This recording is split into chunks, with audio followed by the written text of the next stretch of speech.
হালাল খাবার কি এবং ইসলাম কেন কিছু প্রাণীকে খেতে অনুমতি দেয় আবার অন্য কিছু প্রাণীকে নিষিদ্ধ করে চলুন সহজভাবে ব্যাখ্যা করি। হালাল শব্দের অর্থ আরবিতে হল বৈধ বা অনুমোদিত। ইসলামে হালাল খাবার বলতে সেই সব খাবারকে বোঝায় যা আল্লাহ মুসলিমদের খাওয়ার জন্য অনুমতি দিয়েছেন। এর বিপরীত হল হারাম, যার অর্থ নিষিদ্ধ। এখন লম্বা কোনো প্রাণীর তালিকা মুখস্থ করার পরিবর্তে ইসলাম আমাদের সহজ স্পষ্ট কিছু নিয়ম দিয়েছে। রাসূল মুহাম্মদ সাল্লাল্লাহু আলাইহি ওয়াসাল্লাম বলেছেন, যে প্রাণীর ধারালো কুকুরদন্ত আছে তা খাওয়া নিষিদ্ধ। আর তিনি আরও বলেছেন, যে পাখির শিকার করার জন্য নখর বা থাবা আছে তা খাওয়া নিষিদ্ধ। এর অর্থ হল যেসব প্রাণী দাঁত দিয়ে শিকার করে বা হত্যা করে, যেমন সিংহ, বাঘ, নেকড়ে, এসব হারাম। আর যেসব পাখি তাদের থাবা দিয়ে শিকার ধরে, যেমন ঈগল, বাজ, ফ্যালকন, সেগুলোও হারাম। তাহলে কুরআন কি বলে? আল্লাহ চারটি মূল বিষয় স্পষ্টভাবে খেতে নিষেধ করেছেন। মৃত প্রাণী অর্থাৎ যা নিজে থেকেই মারা গেছে।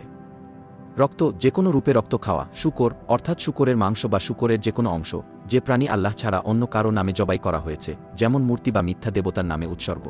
অন্যদিকে যেসব প্রাণী ঘাস বা উদ্ভিদ খায়, যেমন ভেড়া, গরু, ছাগল, উট, এগুলো হালাল যতক্ষণ পর্যন্ত এগুলোকে আল্লাহর নামে ইসলামী নিয়মে জবাই করা হয়। আপনি একটি বিষয় লক্ষ্য করবেন, হালাল প্রাণীরা শিকার করে না, তাদের ধারালো দাঁত বা নখর নেই এবং তারা শান্তিপূর্ণভাবে উদ্ভিদ খেয়ে বেঁচে থাকে। এবার সমুদ্রের খাবার, মাছ সবসময় হালাল। অন্যান্য সামুদ্রিক প্রাণী যেমন চিংড়ি, লবস্টার, কাঁকড়া, এসব বিষয়ে আপনি যে ইসলামিক মতবাদ অনুসরণ করেন তার উপর নির্ভর করে। কিন্তু যেসব প্রাণী একই সঙ্গে স্থল ও জল দুই জায়গায় থাকে, যেমন কুমির, ব্যাঙ, কচ্ছপ, এগুলো সাধারণভাবে হালাল নয়।